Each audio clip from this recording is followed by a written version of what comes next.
I am talking to you today about the National Park Service, national parks in general. They're like one of my favorite things. If I ever get a chance, my favorite thing to do is go to a national park. So I figured the best thing to do is to geek out and talk to you guys about it. So I've actually learned a lot of information, but before I geek out and start talking about everything and history and whatnot, I am going to talk to you about what a national park is.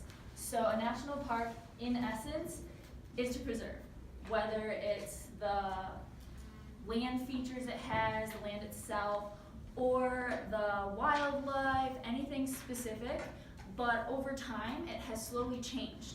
It has actually gone past just land and wildlife.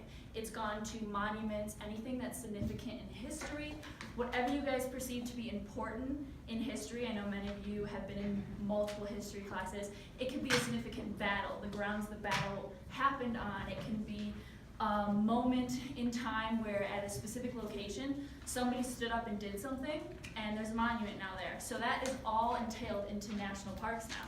And many people don't know that. So I found it very interesting. To start with, there are two important people in history, both presidents. The first one, back up. We're going to talk about two preconceived notions that many people think. The first one is Yellowstone was not the first ever national park, and the United States is not the only one to have national parks. National parks are actually worldwide, and the first national park actually was in Mongolia. It was not even in the US. Many people overlook it and they say, oh, it was the first national park, it's Yellowstone, that's what makes it the best. It is the best in many people's opinions, but it happens to be the first one in the United States, so there's a very big difference. I just went to Aruba the other day. They have their own national park. It's awesome, but every single one is different. So it just depends on what everybody considers to be meaningful or needs to be respected. So this man right here is Ulysses S. Grant. He is the first gentleman in history to actually sign off a declaration in preserving, what year was it? It was 1872, so a lot earlier than Yellowstone itself. It was brought up and they decided, okay, let's use the Yosemite Act of, 1864. They expanded that act and actually it moved on to Yellowstone. This is Theodore Roosevelt. He is not the person who signed off on Yellowstone. It is Ulysses S. Grant. Most people think it's Theodore. He's awesome, and everybody knows him because he is the second president to find national parks of great importance. He is the reason why we have national parks, and I believe it's up to 200 national parks now.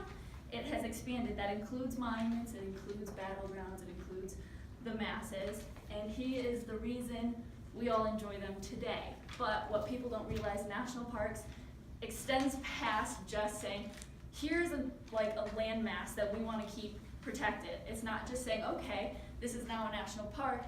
There are national park services, there are protection acts, there are people that have to take care of these parks, and it can be difficult because it's not something that just happens.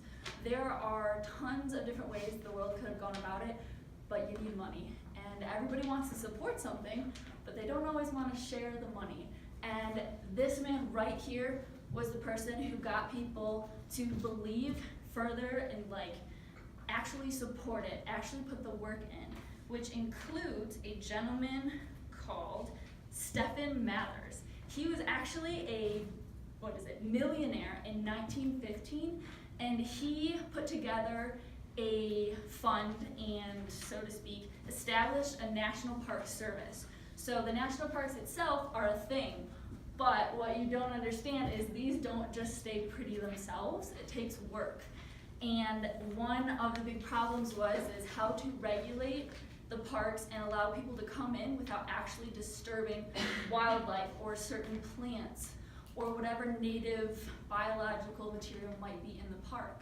So it could be a geyser, it could be a natural spring, it could be whatever it might be. He helped put together the services to actually regulate what people can and can't do.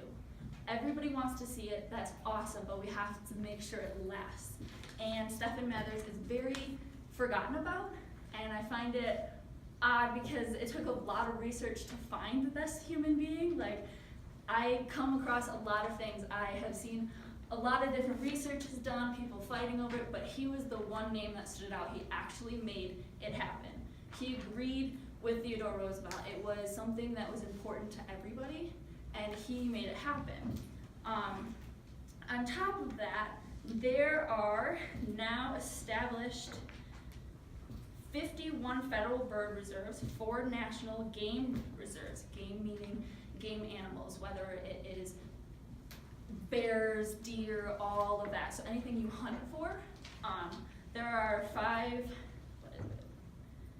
18 national monuments, and this has expanded today. Unfortunately, one thing I do want to bring up is when the government does shut down, so do these protections.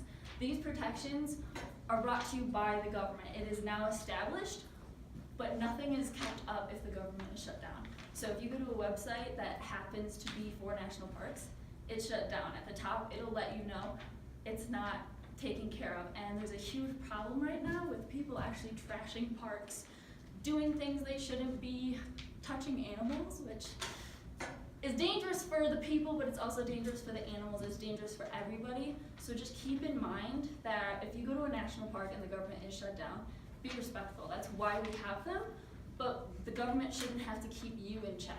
You yourselves want to enjoy it, so let's make sure it lasts. So, thank you.